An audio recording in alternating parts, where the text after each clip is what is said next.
మత్తయి సువార్త 8:10. యేసు ఈ మాట విని ఆశ్చర్యపడి వెంట వచ్చుచున్న వారిని చూచి, ఇజ్రాయేలులో నెవనికైనను నేనింత విశ్వాసమున్నట్టు చూడలేదని నిశ్చయముగా మీతో చెప్పుచున్నాను. ఇక్కడ మనం ఈ సందర్భం చూసుకుంటే ఒక శాతాధిపతి, సెంచూరియన్, ఒక సైనికుల యొక్క నాయకుడు, అతను ఇజ్రాయెల్ కూడా కాదు. మరి అతను ఏమంటాడు?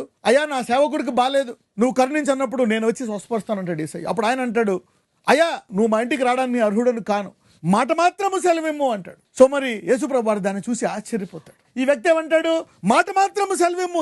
ఇక్కడ ఎవరికి తెలియదు, కానీ ఇతనికి ఏంటి? నేను చెయ్యేసినా స్వస్థపడతాడు, నేను మాట మాత్రం ఇక్కడ సెలవిచ్చినా అక్కడ స్వస్థపరుస్తాడు. ఎందుకంటే భూమంతా నేనే సృజించాను, ఆయన కుమారుణ్ణి కాబట్టి ఇది జరుగుతుందని. Because great faith is knowing the complete ability of God. గొప్ప విశ్వాసం అంటే ఏంటి?